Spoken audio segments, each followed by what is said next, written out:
Good evening, student. In our today's video, we will discuss about a very easy and important topic in the Unit 1 plant-water relationship. This topic is the transpiration. The transpiration is a similar term for the evaporation, but it is generally specialized for the plants only. The evaporation of the water from the surface of the plant or from the surface of the leaves is called the transpiration. Plant में जितना भी water होता है उसका evaporation होना और diffuse हो जाना या ट्रांसफ़र हो जाना एनवायरनमेंट में, एटमॉस्फेयर में, that process is called the transpiration. The transpiration occurs by the stomata that are present on the leaves. There are small pores, very tiny pores, through which the water get diffuses out into the environment from the plant.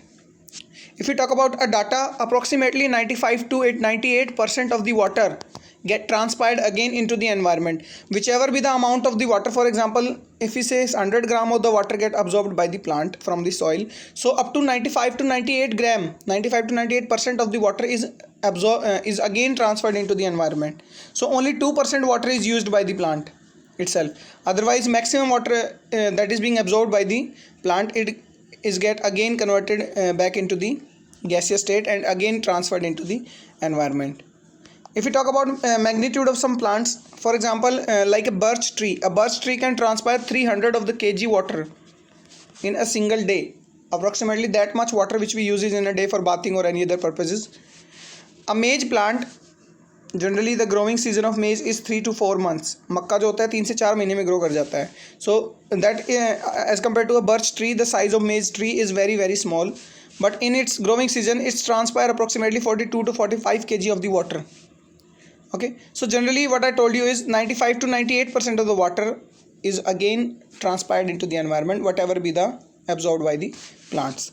So depending upon the location, the transpiration can be of three types. Mainly the transpiration occurs by the stomata, and stomata are the tiny pores present on the leaves of the plant. But along with the stomata, there may be cuticle transpiration, lenticular transpiration, and yes, of course, the stomatal transpiration, the third one. So first one, the cuticular transpiration is that transpiration which occurs by the cuticle. Cuticle is the layer which prevent the excess transpiration. See, it's a very different thing.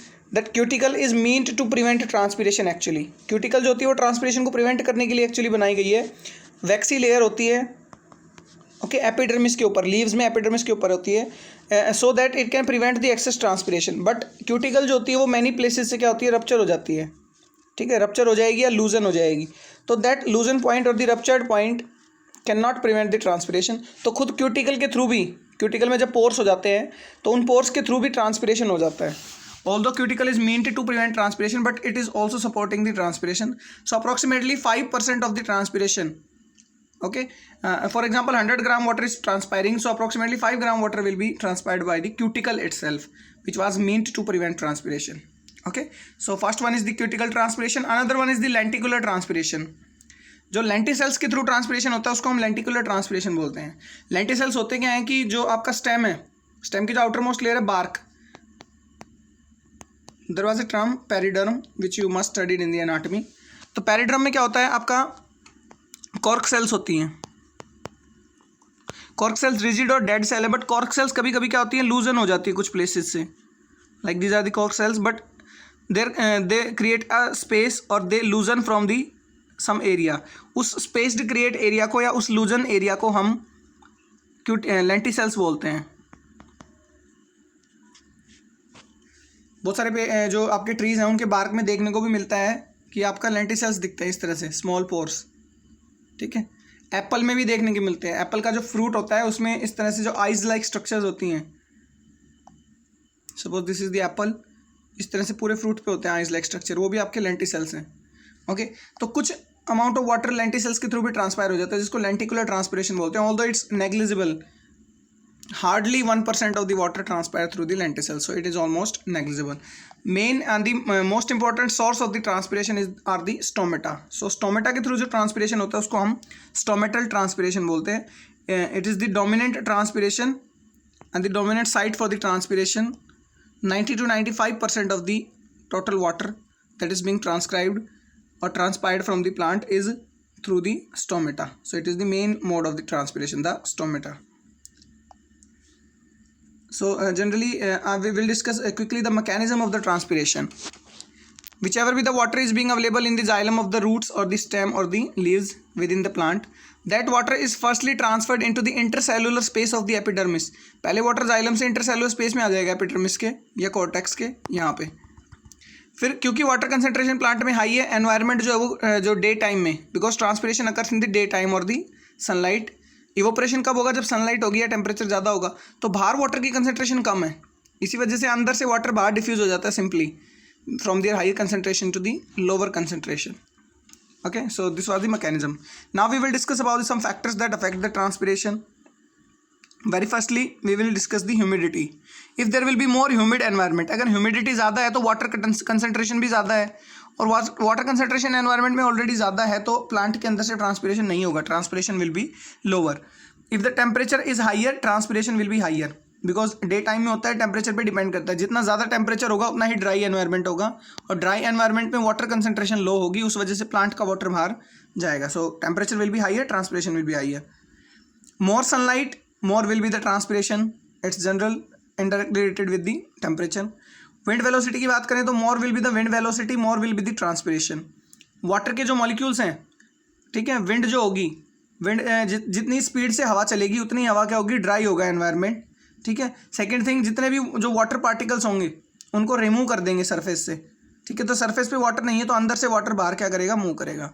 Stomatal frequency की बात करें, जितनी ज़्यादा stomatal frequency होगी उतना ही ज़्यादा transpiration होगा. अगर किसी लीफ के सरफेस पे सपोज वेरी लेस स्टोमेटाज हैं, अप्रॉक्सीमेटली 1000 है, और किसी लीफ के सरफेस पे 5000 है, तो इस लीफ सरफेस से ट्रांसपिरेशन ज़्यादा होगा क्योंकि यहाँ पे स्टोमेटल फ्रीक्वेंसी ज़्यादा है. Within a same area the number of stomata are more, so the stomate frequency affect the transpiration. More will be the stomatal frequency, more will be the transpiration. Next is the water supply.